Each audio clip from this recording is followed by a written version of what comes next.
ao painel 25 da Brazil Energy Conference, que acontece aqui no Centro de Convenções de Teresina. Nós estamos na sala D. O tema deste painel é Investindo na Revolução Verde, o papel das grandes empresas de energia renovável na atração de capital para o setor em projetos de larga escala no Brasil. A transição energética no Brasil depende fortemente da mobilização de investimentos em larga escala. Neste painel, então, nós vamos debater como grandes empresas do setor de energia renovável têm atuado para atrair capital, desenvolver projetos estruturantes e consolidar o país como uma liderança global na produção de energia limpa e sustentável. Para essa discussão relevante, nós temos aqui a participação do Samuel Oliveira, seja muito bem-vindo. Nós temos também o Guilherme Hug, da Fuse Capital, e também como mediador o Elson Oliveira. Então, com vocês, o painel 25. Boa tarde, pessoal, tudo bem? Vamos iniciar aqui nossa palestra falando um pouco sobre a relevância do cenário atual, não somente a nível nacional, mas a nível mundial, dos grandes consumidores de energia de hoje, que são os data centers. Data centers hoje que demandam de muita energia para poderem funcionar e assim tudo que está ao seu redor também. Trazemos aqui dois debatedores que estão há muitos anos trabalhando nesse setor, inclusive fazendo com que o mesmo se desenvolva. Estou aqui com o Guilherme Hug, que ele além de ser um dos sócios da Fuse, também é sócio da Transfero, que eu vou pedir para ele explicar um pouquinho o que seria a Transfero com a devida convicção, trazendo todos os detalhes. E estou aqui com o Samuel, também sócio fundador da Northstone, que é uma outra empresa de investimento da energia. Quero que vocês fiquem à vontade. Estamos diante de dois debatedores que vivenciam esse mercado diariamente, que realizam investimentos neste mercado de energia, não somente em data centers, mas tudo que envolve energia, em especial energia renovável.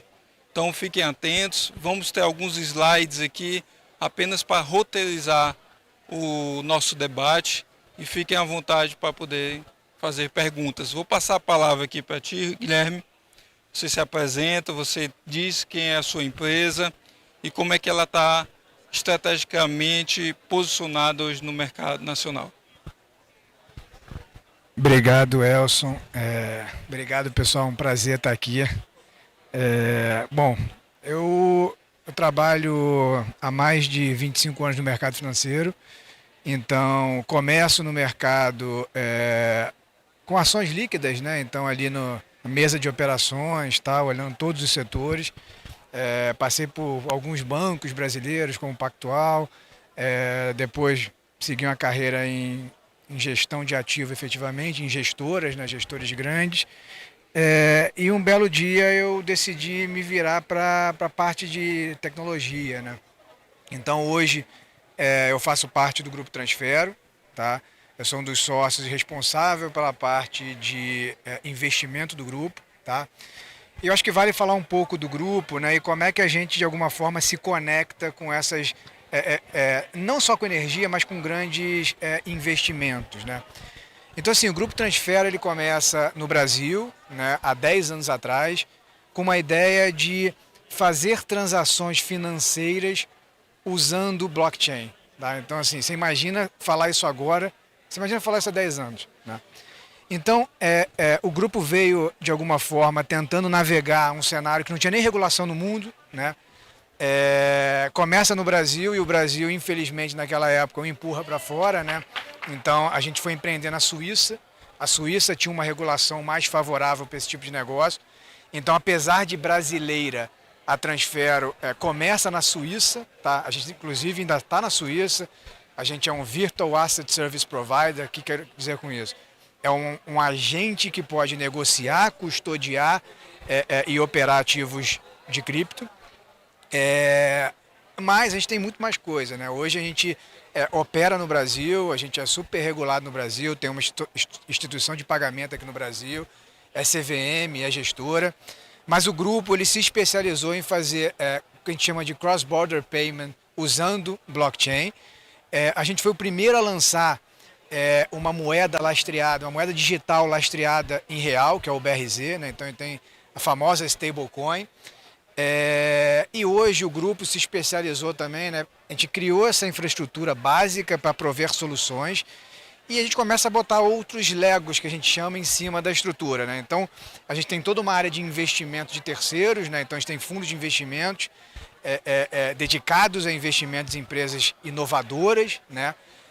E a gente tem um veículo próprio nosso que a gente chama de Transfero Ventures, que é onde a gente faz investimento estratégico em companhia que a gente sabe que vai de alguma forma ter sinergia com o grupo, tá? Então o grupo tem 10 anos de casa, a gente é super empreendedor nessa parte de blockchain. Eu acho que hoje são poucas as companhias que têm a estrutura que a gente tem no mundo e ela é brasileira, né, Elcio? Isso que é muito legal. Obrigado pelo convite por estar aqui. A gente vai entrar um pouco no detalhe como é que a gente vê blockchain nessa cadeia toda. E por que a gente está, de alguma forma, aqui olhando o Piauí, tá bom? Obrigado. Guilherme, aproveitando aqui, Samuel, acho que o Guilherme vai ter um desafio aqui para explicar para todos que estão assistindo o que seria um blockchain. Acho que depois que o Samuel explicar um pouco toda a evolução da infraestrutura que nós possuímos hoje, tu vai ter esse desafio de explicar a importância de ter um blockchain e qual o efeito disso para posterior. Vou passar aqui a palavra para o Samuel. Como eu falei, ele possui uma experiência no mercado financeiro, não só nacional, mas mundial, com vasta experiência. E agora ele tem uma empresa que é uma boutique de investimento, a Northstone, que ele vai falar um pouquinho sobre ela agora. Bem, obrigado a todos aqui pela presença e pelo convite, e elogiar aqui a iniciativa do Estado do Piauí. Eu também sou egresso do mercado financeiro, não à toa a gente está vestido igual, né? Com cara de Faria Lima, né? Apesar de ele estar no Rio de Janeiro.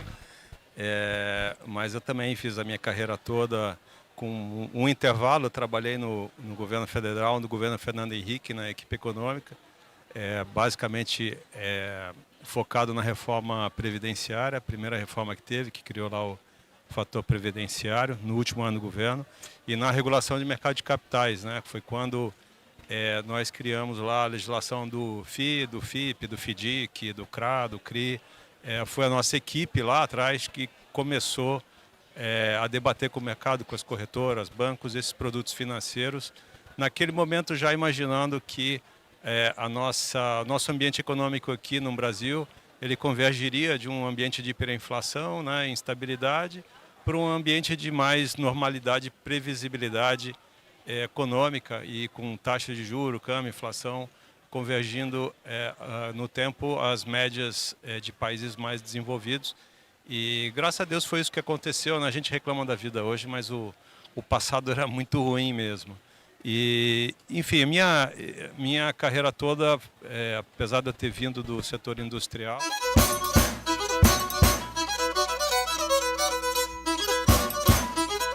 A gente é assim, se adapta a cada mudança, a cada desafio, para seguir em frente. Com criatividade, a gente inventa, joga junto e encontra a melhor resposta.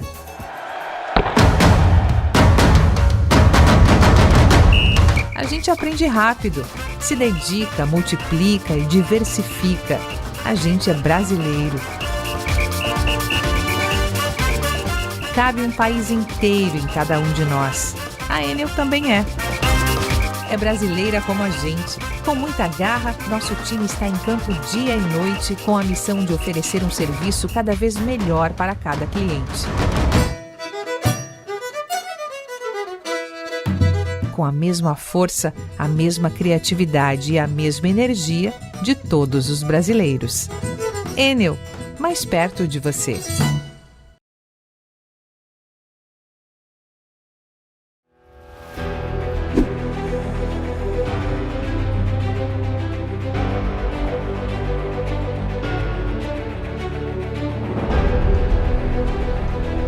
criei a minha firma anterior, chamava Voga. Aí nós tivemos lá alguns fundos, né? Nossa firma foi comprada por um banco aqui no Brasil, de um banco comercial, que era controlado por um fundo americano. Aí eu tive que ficar lá uns 3, 4 anos, eu virei acionista do banco. Aí, terminando meu período, eu criei a Norston e basicamente nós temos 3 linhas de negócios lá, né, de prestação de serviços. A gente assessora empresas em todos os setores, em transações de compra e venda de empresas, que a gente chama de M&A, né, Mergers e Acquisitions, fusões e aquisições. A gente ajuda empresas a captar recursos de todos os tamanhos e todos os setores, também no setor de tecnologia. A gente fez vários negócios de captação de equity para Série A, Série B, de empresas de tecnologia. E nós temos um outro business que é de reestruturação de empresas, que a gente faz bastante, principalmente de grandes conglomerados familiares, né? E é uma satisfação estar aqui. Eu vou dividir esse palco aqui hoje com os ilustres palestrantes aqui, e espero que seja bacana. Acho que o desafio é legal. Só queria acrescentar algo que eu gosto de pensar, eu leio bastante, e uma das coisas que é interessante, né, com relação a tendências, nós procuramos ser protagonistas da nossa vida, mas a gente é refém de certas tendências, né? E tendo trabalhado, né, no governo federal na Previdência, a gente percebe que hoje tudo que acontece em nossa volta, né, são tendências silenciosas de longo prazo, como o próprio envelhecimento da população, né, o aging, a questão das zoonoses, que nós vivemos isso na Covid, que isso tem a ver com aquecimento global, etc. E muito do que a gente vai falar aqui hoje é o esforço do ser humano de se antecipar e conseguir vencer essas tendências, essas barreiras e dificuldades que vão se impondo às sociedades, né, à humanidade em geral, usando criatividade, mercado de capitais, etc. Então isso é uma visão bem holística, não tem nada a ver com Faria Lima, não tem nada a ver com dinheiro, mas é o que a gente vai estar discutindo no final do dia aqui hoje. Tá? Maravilha, Samuel. Agora tem um ponto que vocês dois falaram, vocês têm um ponto em comum, que é a atração de investimento para a infraestrutura de energia. Para isso precisa de regulação, para isso precisa também que vocês expliquem o que é que chama a atenção de vocês para que vocês consigam atrair esses investimentos para essa infraestrutura específica. Queria, Samuel, que você começasse a falar sobre o histórico dessa atração de investimentos para esse tipo de infraestrutura e como é que isso se deu ao longo do tempo, já que você está nesse mercado já há um bom tempo e pode nos trazer essa experiência do mercado junto à energia e como isso foi evoluindo ao longo dos tempos. Pelo que eu vejo no público aqui, tem muita gente jovem, né? Então, muito do que vocês usufruem e reclamam também hoje tem a ver com que as pessoas, né, os tomadores de decisão, fizeram no passado, exatamente para tentar transpor todos esses desafios e dificuldades que, enfim, o mundo apresenta. E não é diferente quando a gente vai falar agora de atração de investimentos em infraestrutura. Lá atrás, e isso eu fui testemunho, né, desse momento de transição, o Plano Real fez 30 anos, né, o final do ano passado, aí teve ciclo de palestras, né, na Fundação Fernando Henrique Cardoso. Nós vivíamos um cenário de horror total, hiperinflação, desorganização de contas públicas, etc. E um cenário muito difícil para você fazer investimentos de longo prazo, infraestrutura, sequer tomar esse tipo de decisão num país que não tinha reservas, né, tinha uma dívida externa bastante grande, uma vulnerabilidade das contas externas e, portanto, de câmbio, né? E a leitura da equipe econômica naquele momento, né, na época Pedro Malan, Pércio Arida, Gustavo Franco, André Lara Rezende, era exatamente olhando lá 30, 40 anos à frente, o que o Brasil queria ser quando crescer, né? E olhando os eixos de desenvolvimento, as oportunidades, pensando como é que a gente atrai, já que o país não produz poupança suficiente para investir em infraestrutura, como é que a gente atrai o capital externo e o interno mesmo, o público, né, vamos dizer assim. Aí era necessário primeiro fazer um grande arranjo macroeconômico, arrumar as contas públicas, aí criou-se a lei de responsabilidade fiscal. Tudo isso é pano de fundo porque a gente está falando aqui de investir em infraestrutura. Porque para investir, quem investe em infraestrutura, os grandes negócios que tem em setor de energia, saneamento, em rodovia, ferrovia, são grandes monopólios, são concessões públicas. Então, isso a gente, ao falar concessão pública, né, res pública, nós estamos falando de um bem comum a todos nós, que é o lugar onde passa a estrada, a ferrovia, o ar, a energia, o vento, o sol, é um bem comum. Como é que eu transformo isso para atrair recursos em algo que as pessoas consigam entender e ter algo que uma pessoa consiga colocar o seu recurso e no momento que ela precisar desse recurso de volta, ela tem a garantia que ela vai conseguir resgatar isso, seja da forma que for. Seja se for através de um instrumento digital, seja se for através de um fundo. Nós estamos falando de regulação. Primeiro, o Estado, como agente regulador, ele criando o arcabouço jurídico para permitir essa previsibilidade. E aí nós estamos falando de monopólios. Então, isso é uma concessão de monopólio por um ente privado qualquer. Pode até ser um monopólio explorado por um ente público também. E como nós fazemos isso? Através de leilões. Então, precisa se criar regras nesse leilão. Isto é no momento de se formar o que a gente chama do ativo nessa relação. O ativo é esse contrato de concessão, esse direito de exploração, esse é o ativo. Do outro lado, você tem um investidor. Como que financiar esse ativo, a oportunidade de financiar ativo, chega lá no pequeno investidor. Então, no momento é você transformar esse ativo em algo líquido e certo e previsível. Na ponta do investidor, como que ele consegue, com um pequeno dinheirinho dele, entrar no investimento de bilhões em eólica, milhões em solar ou rodovia?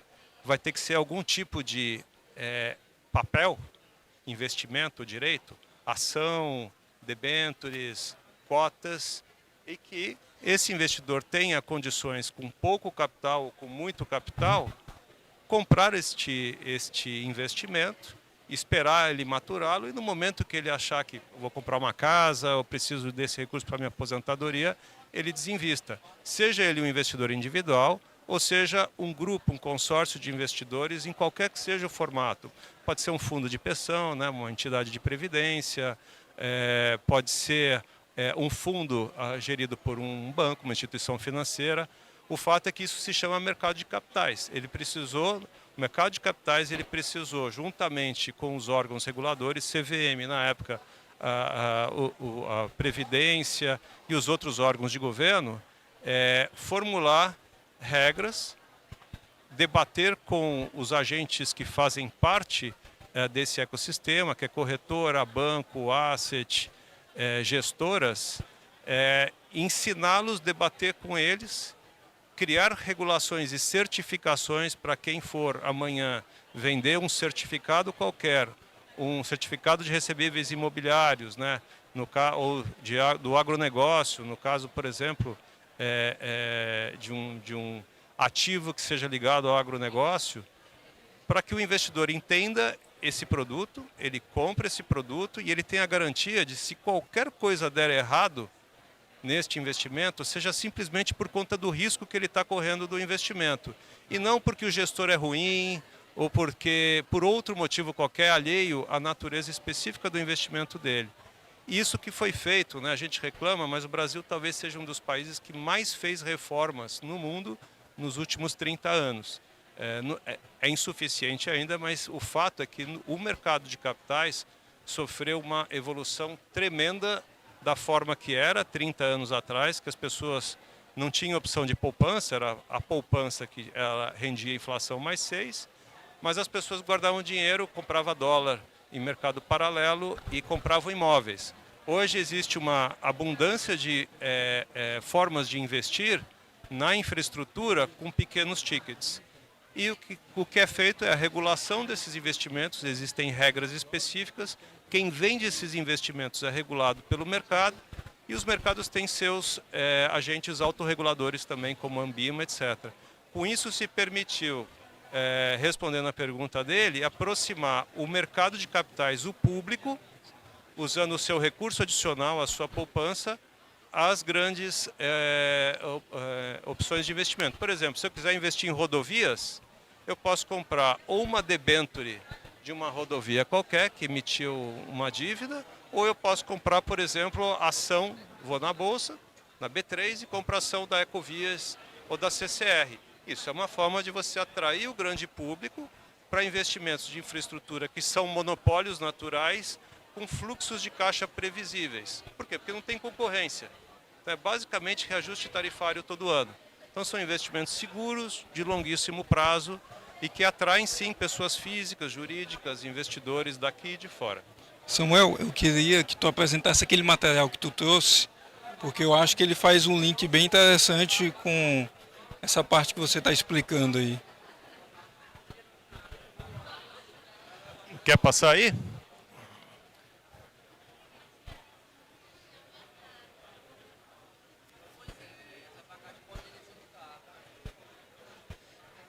Eu vou mostrar para vocês, a primeira vez que eu estou projetando, ficou bonito até. Vai para o fim, que tem aquelas duas tabelas nas últimas páginas.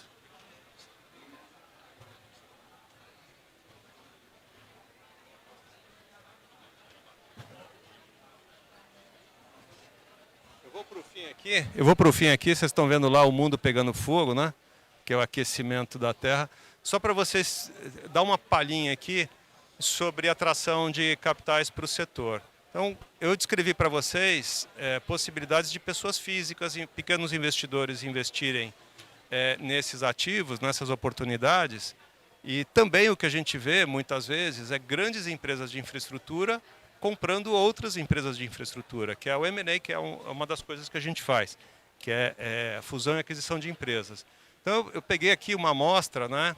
Existem alguns serviços de informação aqui no mundo, né? Que é a Bloomberg, que você assina, e tem lá um banco de dados gigantesco. A gente usa Bloomberg Capital IQ, e eu pedi para listar aqui no Brasil, no setor de energia renovável, nos últimos, 12 meses, o que aconteceu. Então, a gente vê várias operações grandes, né? De centenas de milhões de reais em energia renovável, né?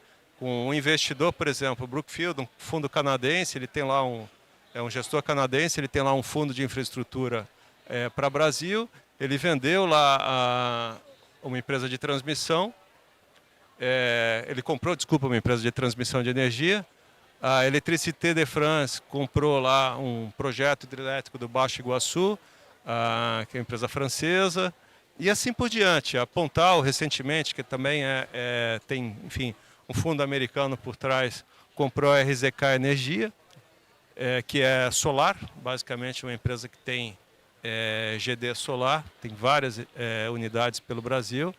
A Eletricidade de Portugal, né, que tem participação da CTG, né, da China Three Gorges, que é uma das grandes estatais chinesas de energia do mundo. Ela tem 30% da EDP, que é portuguesa, que é dona da Energias do Brasil. Eles compraram 5 usinas solares. E é interessante porque vocês, às vezes, ouvem muita notícia pessimista acerca do país. É como se a infraestrutura fosse uma outra bolha, grande, gigantesca, que atrai investimento o tempo todo, não para. A despeito da Selic alta, de qualquer instabilidade que vocês possam perceber no país, o fato é que aqui nós temos tudo isso que eu falei no início, né, da minha provocação aqui para vocês, jogando a favor aqui, que é a previsibilidade na história de concessões públicas aqui, desde que começou a ter privatização, as primeiras privatizações de rodovia lá em São Paulo, da Bandeirantes, da Castelo Branco, etc. Nunca houve, na verdade, para não mentir, só teve uma quebra de contrato em concessão rodoviária no Brasil, foi o caso do governo do Rio, lá na Lança, na Linhas Amarelas, né, foi o governador Witzel, que assim, ninguém entendeu direito o que ele quis fazer ali, Hoje é o contrário, a gente vê casos, né, por exemplo, do aeroporto de Viracopos e do Galeão no Rio de Janeiro, o poder concedente, o governo federal, ele não quer o ativo de volta. Fala, olha, eu vendi exatamente porque eu não sei operar aeroporto. Você que é privado comprou, assume o risco e se vira e vende para outro, mas eu não quero de volta. E o que a gente está vendo é esse comportamento. Muitas vezes a gente tem esse discurso ideológico, enfim, da preferência por partido A ou B, mas o fato é que na infraestrutura não existe mais ideologia faz tempo. O Brasil não tem condições, ele não é capaz de gerar poupança interna própria para suportar o crescimento do delta de necessidade energética que nós vamos precisar. Mesma coisa em rodovia, em ferrovia, em tudo. A gente precisa atrair capitais, seja de brasileiros, né, comprando via bolsa, comprando via fundos, seja de empresas estrangeiras. Então, todos os governos, sem exceção, eles têm cada vez... E o Congresso também tem dado sua parcela importantíssima de contribuição. A gente, obviamente, quer também apoio do Poder Judiciário, né, para diminuir a insegurança jurídica no país, mas o fato é que isso é um processo mesmo, e a prova de que está dando certo, né, é que nós estamos atraindo capitais do mundo inteiro. Na energia tem a Iberdrola, que são espanhóis aqui, que eles compraram a Cosern, né, o restante. A Engie é uma empresa belga, era a antiga Lyonnaise des Eaux. E, enfim, a Auren Energia, ela comprou os ativos aqui da AES do Brasil. Mesmo os fundos, o IV Energy LLC ali, que vocês estão vendo, né, que comprou um portfólio de 600 megawatts eólico, junto com o Pátria, são também por trás investidores estrangeiros. Vários desses casos aqui são investidores de tudo que é país que vocês podem imaginar. Tem Abu Dhabi, Mubadala, um investidor, ele tem uma holding chamada Acelen, que investe no setor energético, e todos eles, é isso que é importante, às vezes a gente também é contaminado pelo noticiário. Olha o que está acontecendo nos Estados Unidos, uma retração, né, de política governamental com relação à transição energética, mas é um tema que veio para ficar, a transição energética e energia renovável.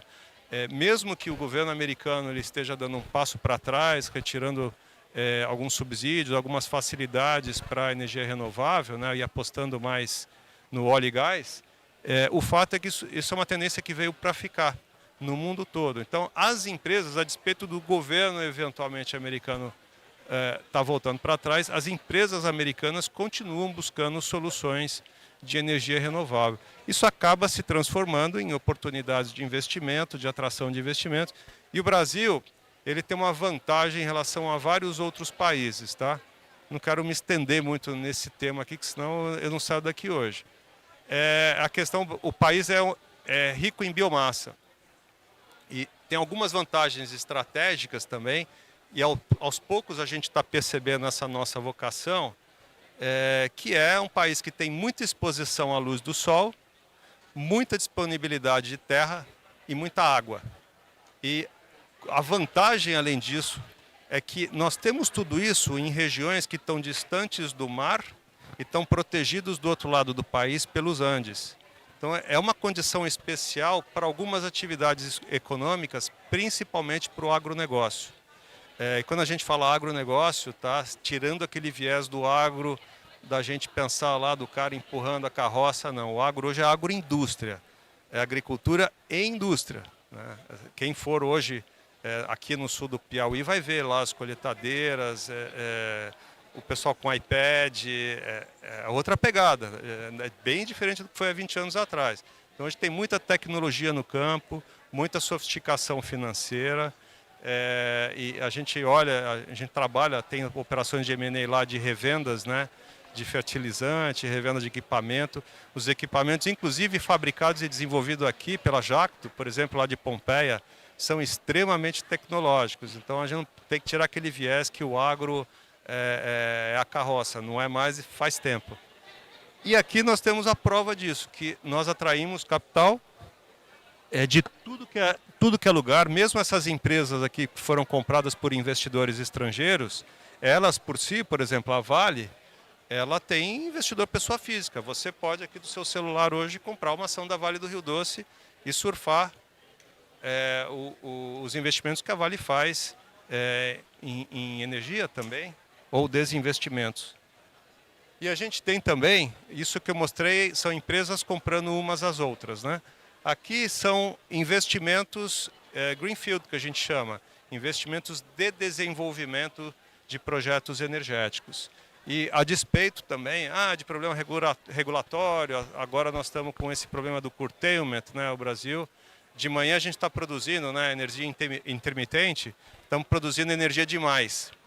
E à noite, você não tem sol e não tem vento, aí normalmente a gente contava com Deus, né, com água. E aí, como nós estamos em algumas partes do país com seca, os reservatórios estão baixando. Há algum tempo que a gente tinha energia hidroelétrica, a gente só pode aproveitar fio d'água, é proibido fazer aqueles mega reservatórios que nós tínhamos aqui no passado, no caso de Itaipu, aquelas grandes barragens foram proibidas por questões aí ambientais, etc., já faz algum tempo. Então a nova geração hidrelétrica ela é mais cara e ela tem que contar, infelizmente, com a chuva. Aí o que acontece? À noite, os reservatórios estão baixando, então tem que ligar as térmicas a gás e a diesel. Então nós estamos com uma situação bastante peculiar. Ela não tem uma solução de curto prazo. Nesse momento está lá o Alexandre Silveira, o pessoal da ANEEL, todo mundo se debatendo o que fazer, também para não desestimular investimentos no setor. Mas esse é um desafio que a gente tem que ultrapassar. Então muita gente que fez investimento em solar, que tem lá parecer de acesso, ou pessoal de eólica, está embarrigando o investimento, atrasando um pouco, porque o sujeito não consegue, em geração centralizada, ele não está podendo, o curtailment é isso, né? Ele não pode vender a energia dele, porque ele está produzindo um excedente e o sistema todo de transmissão, ele não aguenta esse excedente, né? Ele pode entrar em colapso. Então a ANEEL baixou uma medida para algumas empresas para as empresas de geração centralizada para parar de mandar energia para o sistema, né? O que é um negócio que você fala, pô, que absurdo, né? Mas tem que ser assim mesmo, infelizmente. Então aqui vocês estão vendo, né? A quantidade de megawatt no sistema. E isso, lembra o Brasil como era, vocês não conheciam, tudo isso era estatal, né? Era o grupo planejador e controlador do sistema. Grupo de coordenação de planejamento do sistema, era o famoso GCPS. A gente vem de uma realidade no Brasil, né, energética, totalmente verticalizada, que era no regime hidrológico, as empresas estatais elas faziam tudo, elas cuidavam da geração, da transmissão e da distribuição de energia. E aí o que aconteceu antes das privatizações foi feito o que a gente chama de unbundling, que é separar cada um desses entes e aí foram privatizados. No final sobraram alguns ativos de geração que foram os últimos a serem privatizados e finalmente a Eletrobras virou um corporation há 2 anos atrás, durante o governo Bolsonaro, em leilão em bolsa, que pulverizou mais o capital dela e tem lá os acionistas de referência. Então, com isso, o setor de energia praticamente saiu inteiro das mãos do Estado e atraiu muitos investidores. Portugal, Eletricidade de Portugal, a Electricité de France, a AES, que é americana, a China Three Gorges, a State Grid, que é chinesa. Hoje os chineses têm aproximadamente uns 20% do setor de energia do país. Então isso aqui é para mostrar para vocês que o progresso nesse setor ele é fantástico, é fenomenal. E agora a nova fronteira que a gente precisa, além da demanda da nossa indústria, a digitalização da economia, que é o tema que ele vai falar, ela está exigindo que a gente mude de patamar e comece a ter discussões, principalmente por conta desse carinha aqui, que é culpado por tudo, e o uso de redes sociais, a gente está necessitando muito processamento de dado agora. E isso torna o desafio para o país maior ainda, porque a gente, na verdade, é um desafio, uma oportunidade. A gente precisa dar um salto na geração de energia para poder abrigar a quantidade de data centers que a gente precisa para a quantidade de dados que a gente quer processar aqui, seja por qual motivo, seja por conta de moedas digitais, seja por conta do uso da internet celular, mas essa é a nova fronteira, né, de desenvolvimento do setor de energia do país, que é o que os data centers precisam. Pessoal, Desculpa. Pessoal, percebam que o Samuel ele fez uma linha do tempo trazendo toda a transição energética, não somente de hoje, da energia de hidrelétricas para a energia renovável, mas da transição legal, da transição de mudança de olhar econômico para as estatais deixaram de ser estatais e passaram a ser privatizadas, e hoje ele se coloca diante de uma situação que é a questão da utilização do celular, da inteligência artificial, que necessita de um processamento de dados muito rápido, muito alto. E isso se dá muito pelo que a Transfero hoje está atenta a esse novo mercado. E aí eu queria ouvir do Guilherme o que a Transfero vê, o que a Fuse vê diante desse mercado atual de data center, energia renovável, blockchain, moeda digital. Como é que, por exemplo, o Banco Central observa essa mudança, essa transição? O que a gente tem de regulamentação para isso? O que você fizesse um apanhado do que temos de concreto hoje nesse ponto de evolução também de produção de dados e de investimentos nesse mercado? Não, acho super legal. Eu vou dar um passo atrás aqui, que eu acho que vale a pena entender a agenda do Banco Central, né? Eu acho que assim, como o próprio Samuel falou, né? Às vezes a gente tem um vento contra de agentes governamentais, o que não foi o caso do Banco Central no quesito inovação, né? Então, você pensa, o que o Banco Central está fazendo, né? Qual o planejamento dele, né? Lançar o Pix, os bancos podiam ter feito isso, tá? Mas não fizeram. Tá? Então o Banco Central foi lá e empurrou goela abaixo o Pix. E qual o motivo do Pix? Acho que é muito importante para todo mundo entender. É gerar inclusão, gerar engajamento e gerar empoderamento. Tá? Porque você pensa assim, tem vários bancos digitais que a conta bancária, não existe custo de conta bancária, não tem custo de cartão, e as pessoas não se bancarizaram. Por quê? Porque não tem produto financeiro para elas. Então, o Pix traz esse pessoal para dentro de um mercado digital. Tá? E só para vocês terem um número, dados do Banco Central, 72 milhões de brasileiros se digitalizaram pós o Pix. Tá? Então, assim, é boçal. Se o Banco Central fosse uma startup, seria a maior startup do mundo, porque é impressionante o que eles fizeram. Tá? Mas essa é a primeira parte do plano do Banco Central. Tá? Primeiro foi inclusão, empoderamento, engajamento, como eu falei com o Pix. Depois é tratar a conectividade, né? Porque assim, o Pix não pode cair. Né? O Pix tem que ser um negócio super robusto, que faça com que todo mundo consiga fazer o pagamento e muito rápido. Né? E você vê o pagamento de Pix, eu não sei se todo mundo pegou aqui DOC e TED, né? Era um negócio horroroso, né? Além de custoso, né? Era um negócio horroroso. E mais um dado super relevante do Banco Central. Quando ele tira DOC e TED, ele tira um custo da indústria que para você parece pequeno, lá de alguns centavos ou alguns reais, mas que viabilizou 4 milhões de startups. 4 milhões de fintechs conseguiram fazer produtos financeiros porque o Pix é de graça. Tá? Então não só eu trouxe 72 milhões de pessoas para o mercado digitalizado, como eu trouxe 4 milhões de novos serviços financeiros. Tá? Qual o próximo passo? Onde a gente está agora? Né? A gente está no Open Finance. Né? A gente está nos dados. Né? Porque agora eu tenho muitos dados e eu preciso que esses dados sejam do mercado. Ele não pode estar na mão de 4 bancos. Tá? Por que ele não pode estar na mão de 4 bancos? Porque eu sou correntista lá do Santander. Ele não me oferece um crédito melhor que eu tenho fora. E ele tem os meus dados. Por que ele não oferece? Porque ele sabe que eu não vou sair. Tá? Os dados estão abertos a mercado e todo mundo consegue precificar o Guilherme, o risco do Guilherme. Eu tenho um mercado mais racional e que eu consigo disputar taxas de juros. Porque hoje, de novo, eu estou no Santander, não estou no outro. Então, o Open Data ele é muito relevante, ele tem uma série de complicações de como eu vou botar esses dados a mercado, o que eu vou fazer. Então, a gente está exatamente nesse ponto agora, tá? Que é a agenda do Banco Central de hoje. E aí chega no último ponto, que é a programabilidade da moeda, tá? Que é o token. Tá? Você vê muito o Banco Central falando de blockchain, de moedas digitais, tá?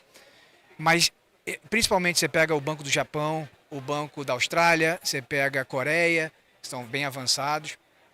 Eles estão preocupados com pagamento, sistema de pagamento. O nosso aqui não está preocupado com o sistema de pagamento, porque a gente tem o melhor pagamento do mundo, que é o Pix. Tá? Parecido com o Pix hoje, a gente tem o UPI na Índia, tá? Que foi lançado agora. Ele é 3 vezes mais lento, tá? 3 vezes mais lento que o Pix.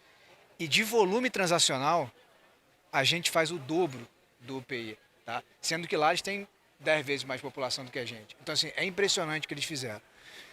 A gente está focando em programabilidade de moeda. O que é isso? O que é isso que é tão importante, né? É justamente a gente pegar e fazer o seguinte: primeiro eu vou tirar o intermediador do caminho. Eu não preciso que o Banco Santander diga onde eu tenho que tomar empréstimo.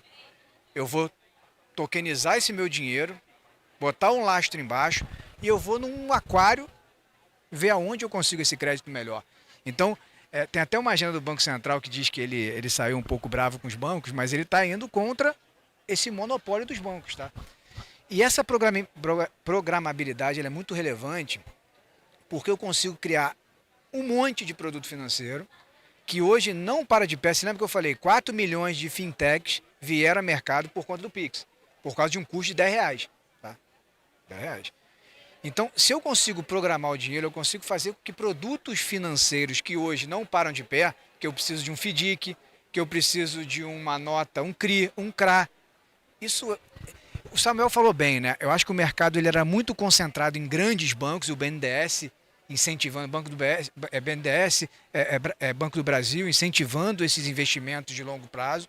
Depois isso veio de alguma forma para o varejo, com essas notas de crédito, etc., mas ainda é muito concentrado. Não é Você tem alguns incentivos que fazem com que isso chegue no varejo, como as notas incentivadas sem custo, né? Aliás, sem imposto, mas ainda é muito restrito ao investidor, pessoa física em geral. Né? Eu acho que a tokenização ela vai fazer com que esses intermediários saiam do caminho. Né? E assim, intermediário ele é bom, mas quando ele presta para alguma coisa. Quando ele está lá só para dizer o seguinte: não, eu estou dizendo que aquele negócio está ali. Ele não serve para muita coisa, entendeu? Quando eu tiro o intermediário e quando eu fraciono o ativo, né, isso é muito importante, a um preço baixo, eu consigo trazer outros players e crio um mercado secundário. Então, essa agenda do Banco Central ela é muito relevante. Assim, e não tem Banco Central no mundo que está tão avançado quanto a gente. Tá? Acho que isso é uma agenda super legal. Isso vai fazer com que desmembre investimento em todos os setores, inclusive de energia. Né? Como o Samuel falou, a gente tem uma possibilidade aqui de ser um catalisador desse tipo de investimento para o mundo, porque não só a gente vai para a geração, porque a gente é eficiente em eólica, a gente é eficiente em solar, a gente é eficiente nas outras matrizes sustentáveis, mas isso vai trazer os data centers, né? Porque a gente vai precisar de data center. Tá? Tem um ponto bem legal, né? A gente estava conversando com a Nokia esse mês, né? E a Nokia falou, já tem robôs chineses que vão debaixo d'água e cortam os cabos, para não ter transmissão para iCloud. Né?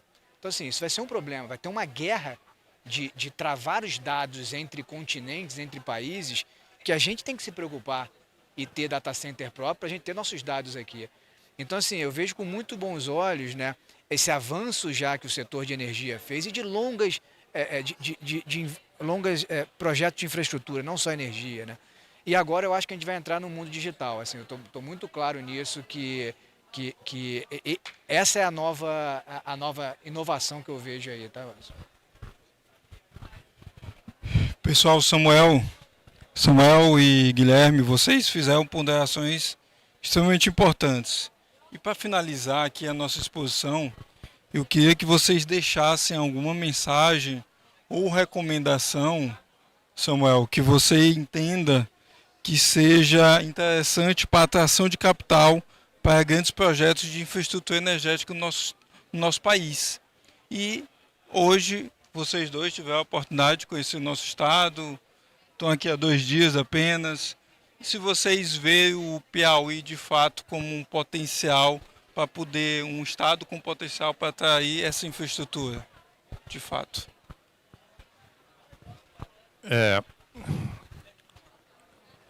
Eu vou voltar ao início da palestra a falar de tendências. Uma das coisas que nós observamos, né, que ocorreu no mundo desde a Covid. A Covid, o lockdown, ele foi um grande acelerador da digitalização das economias, né? Vocês devem ter parentes mais velhos aí que não usavam muito celular para comprar, etc., que foram obrigados a aprender a entrar na conta do banco, a fazer uma transação digital. Eu diria que o lockdown, a Covid, ela acelerou 20, 30 anos que iria demorar para a sociedade se adaptar a fazer transações pelo meio digital, e em 2, 3 anos isso aconteceu. E obviamente tem isso é um lado bom. O lado ruim disso é que você vai precisar de mais energia, porque isso acaba demandando mais de dados. Existe um ditado que diz que data is the new oil, que é o dado é o novo petróleo, né? É a nova riqueza. E para isso você precisa ter infraestrutura para dado. Então acho que isso acho que o primeiro wake up, né, para a gente refletir sobre o que está acontecendo com o mundo. E por outro lado, você tem o desafio ambiental. Por que eu estou falando dessas duas questões, né? Digitalização e desafio ambiental? Porque nós temos no meio disso aí o que a gente chama de infraestrutura. Nós temos hoje regulação para isso, tem mercado de capitais para isso, tem, acho que nossa infraestrutura, ela per si, ela já representa uma oportunidade de investimento atrativa para capitais externos, porque isso já vem acontecendo. Parte do nosso investimento direto externo, que é o FDI famoso, né, o nomezinho, Foreign Direct Investment, ele se mantém alto, entre 60 e 70 bilhões de dólares, a despeito de todos os problemas que a gente teve aí, políticos tal, nos últimos anos. Então, assim, nós não precisamos mais ficar o tempo todo vendendo infraestrutura no exterior, porque o Brasil já é um hub, atrai dinheiro, etc. Então, a resposta é: o que a gente precisa fazer para melhorar o que já tem? Primeiro é conseguir o máximo possível, e aí é uma questão de escolha da sociedade, tá? Não adianta a gente só culpar o Supremo, sei lá quem, a Marina, a ministra Marina. A gente tem que pensar o seguinte: o que a gente quer ser quando crescer? E entender por que existem restrições ambientais, desde o nível do município, ali quando você vai fazer uma incorporação, colocar um prédio hoje num lugar, por que você tem que ter aprovação, alvará de corpo de bombeiro? Para que tudo isso? Isso aí é burocracia, mas tem motivo de ser. O cara precisa lá para ver itens de segurança no prédio, se pegar fogo. Às vezes quem construiu ele não está pensando nisso, então tem que ter lá um perito.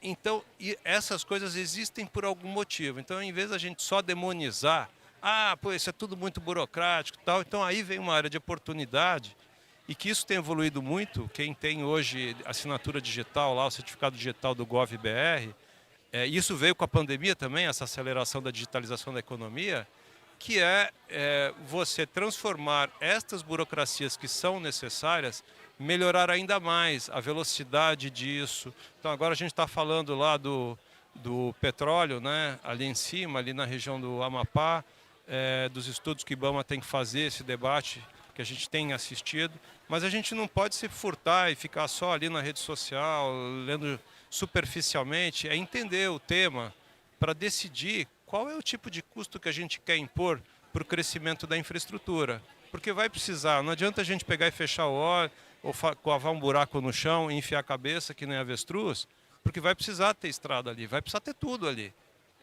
Mas vai afetar o meio ambiente, ok, mas qual é a melhor forma de você crescer respeitando, né, o meio ambiente? Por quê? Por isso que é o nome renovável. Você quer continuar usufruindo de soluções renováveis. E o único jeito de fazer isso é respeitar o meio ambiente, respeitar a ciência, o que a ciência diz. Então, esta é a primeira mensagem, que é toda a parte de regulação ser o mais previsível possível, os tribunais, eles não mudarem regras que foram decididas pelo Congresso, não ficarem o tempo todo mudando regra, porque isso cria imprevisibilidade, insegurança jurídica, e cada vez mais trazer a tecnologia para os governos centrais, para os cartórios, para banco, para que as pessoas possam fazer negócios e transações e ter segurança jurídica com custo baixo. O melhor exemplo disso, gente, acho que nós tivemos nos últimos 10 anos aqui, é o Pix, que é um negócio. Outro dia, um ano atrás, eu estive lá em Maragogi, Aí tem lá aquele Caminho de Jesus, né? Que é um fenômeno lá, que tem lá um banco de areia que ele abre na praia e se caminha 2 quilômetros em sentido do mar, né? E eu estava lá, pulei de um barco, subi lá nesse banco de areia, comecei a caminhar, aí tinha lá um sorveteiro, né? O sol estava, sei lá, 35 graus, eu estava com meu filho lá, e nós compramos um sorvete com um Pix de um sorveteiro no meio do mar. Eu falei, meu filho nem estava imaginando, porque eu fiquei pensando, eu falei, caramba, bicho, e isso, graças à tecnologia, permitiu que esse pequeno empresário conseguisse ter sua atividade econômica ali, que a gente se divertisse, e tudo numa boa, sem problema. Dá para fazer isso com muito mais coisas na infraestrutura, algumas com mais ou menos complexidades, mas a gente tem que abraçar, né, a tecnologia para tentar eliminar esses gargalos na infraestrutura. Então, e eu acho que não é só a questão do Estado, né? Vocês têm sorte de ter um governador matemático que gosta, né, aprecia, né, a tecnologia, e todos os lugares por onde passou gente com essa cabeça, que foi o caso do Roberto Campos no Banco Central, o dia seguinte foi melhor, de todo mundo. Porque não é a tecnologia pela tecnologia. No final, o que esses agentes de mudança estão querendo é buscar melhorar a vida das pessoas e que elas possam fazer transação com baixo custo, sem ter muito esforço, muito trabalho e ser imperceptível. Quando você faz um pagamento de Pix para um sorveteiro no meio do mar, no Alagoas, você não está percebendo que por trás disso tem data center, tem eólica, tem energia, tem o carrinho do sujeito ali, assim, a quantidade de recursos que foi movimentado na economia para viabilizar ali na ponta você comprar um sorvete de uva, né, com o seu celular e o celular pegando, então o sinal pegando. Então, assim, isso é uma maravilha. Toda vez que me perguntam sobre infraestrutura e tal, eu dou esse exemplo singelo para mostrar quanto infraestrutura e tecnologia estão juntos hoje no mundo atual com a digitalização das economias. Eu acho que tem um ponto importante também, Samuel, porque eu sou encantado com o Pix, assim, acho que a gente trata o Pix como normal, mas não é normal. O que a gente fez foi um negócio realmente brilhante, porque, assim, primeiro que foi o que você falou, né? Você pagou o sorvete no meio do mar com o Pix, né? E tudo que se envolveu para você fazer essa transação. Mas o melhor para mim é o seguinte, ele só aceitou o Pix porque é de graça. Porque se fosse R$2 ou R$3 quando era o DOC, chegava no dia seguinte, não fazia sentido para ele. Então você trouxe uma formalização para a indústria, bom para você, bom para quem está vendendo. Então, assim, isso é win-win, né? Então, assim, eu acho fantástico. Tem um estudo do Banco Central, que saiu agora, que eles fizeram um teste AB, né? Um público que não está no Pix, não pixarizado, digamos assim, e um público pixarizado. O público que tem Pix, o crédito para ele tem acesso a 30% mais de crédito e o crédito é 40% mais barato. Por quê? Porque eu estou com os dados. O que não tem Pix não tem acesso a crédito. Então, assim, todas as derivadas que isso está se mostrando muito real, né? Tem outro estudo que eu gosto muito do JP Morgan, a concentração de cartão de crédito no Brasil caiu 50% em 2 anos. Por quê? Porque permitiu que essas 4 milhões de fintechs aqui viessem ao mercado com produtos que são melhores para o público. Eu estava de novo na mão de 3 bancos, não fazia sentido. Então, assim, a gente normaliza uma coisa que é fantástica, tá? E aí, pegando o seu gancho, Elson, o que eu acho, assim? Eu acho que a gente viveu um momento de centralização, né? Grandes bancos, grandes instituições, e agora o mundo está caminhando para um caminho de descentralização, né? Então, o que eu vejo de muita oportunidade aqui no Piauí? Eu acho que muito do que o Samuel falou, né? O pessoal que está aqui, de alguma forma, as cabeças pensantes aqui do Piauí, elas entendem que é um trabalho a 4 mãos, né? Privado com público, né?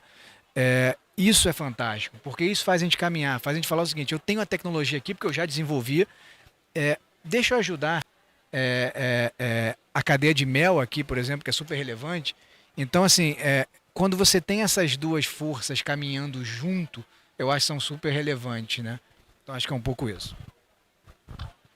Aí eu queria agradecer ao Samuel Oliveira, ao Guilherme por terem disponibilizado sair das suas cidades natais para vir ao Piauí, conhecer nosso estado. E também para mim é uma grande honra estar ladeado de duas grandes referências do mercado financeiro, do mercado energético. Muitíssimo obrigado e eu gostaria de uma salva de palmas para os debatedores que estão aqui. Obrigado a E vocês. muito obrigado pela participação de vocês. E se alguém tiver uma pergunta, está aberto. Pergunta fácil. Está à disposição se vocês quiserem fazer alguma pergunta. Fiquem à vontade.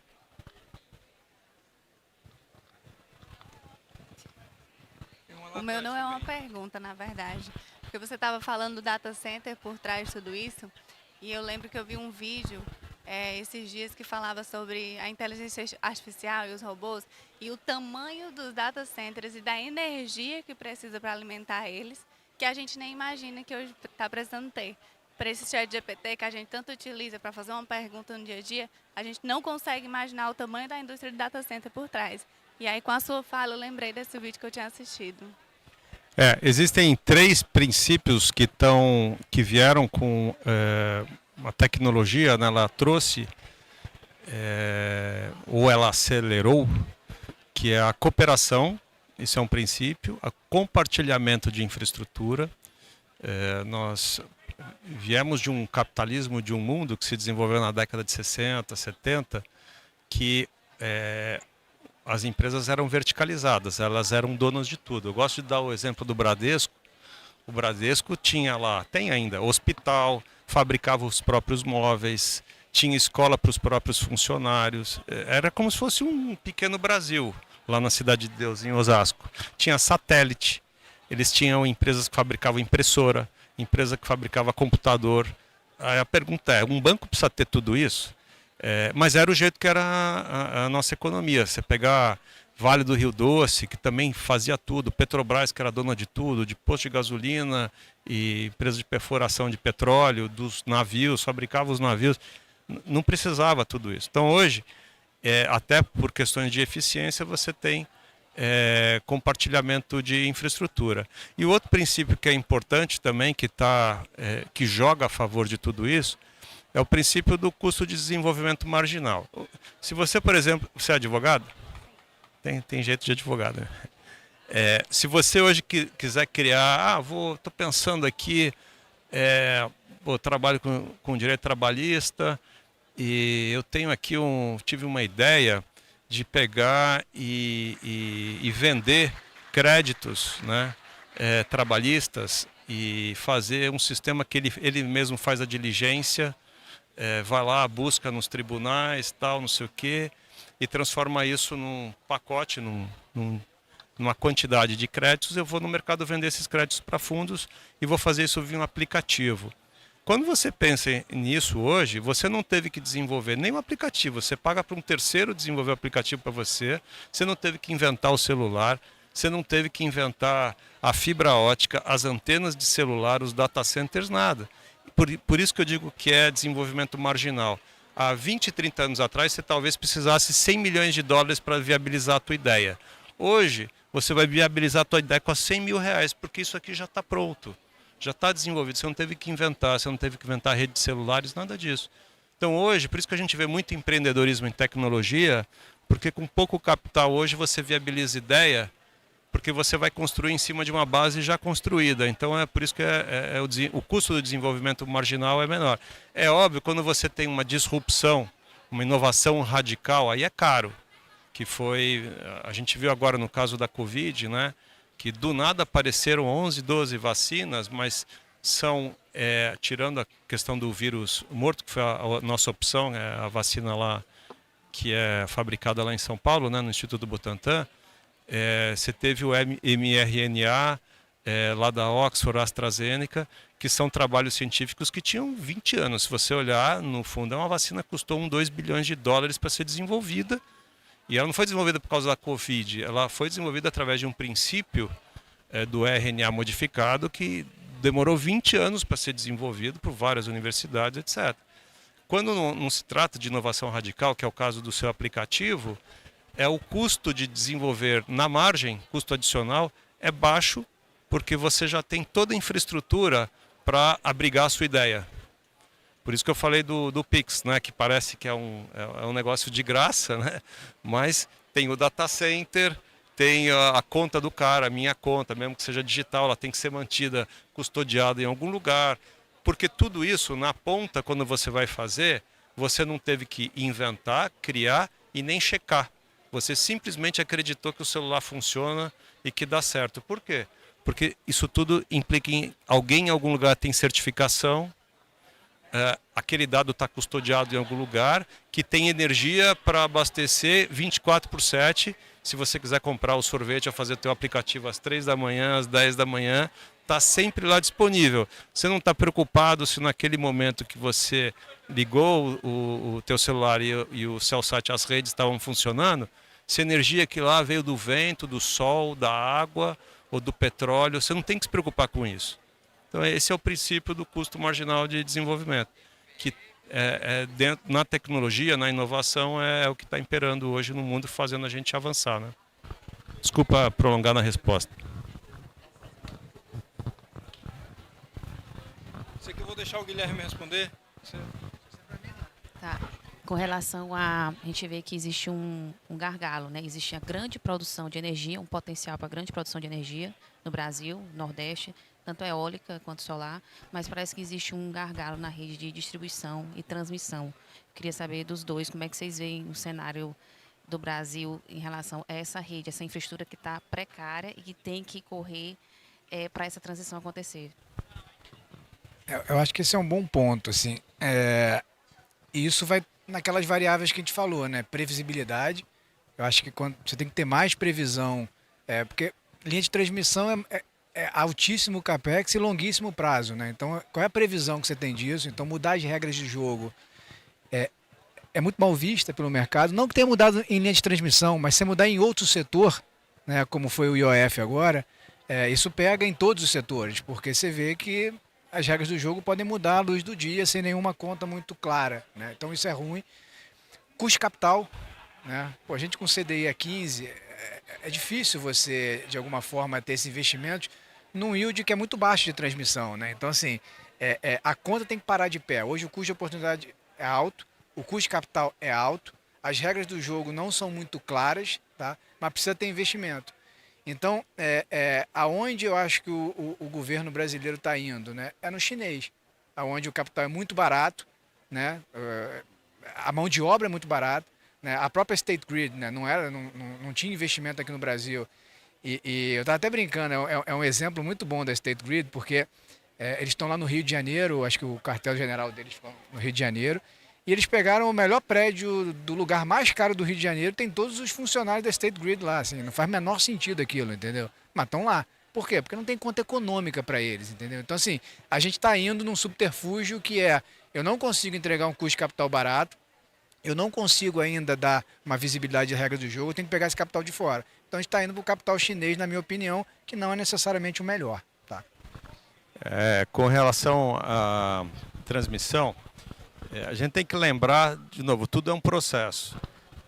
O Brasil ele era dividido no sistema hidrológico e que era verticalizado, né, geração, distribuição e transmissão.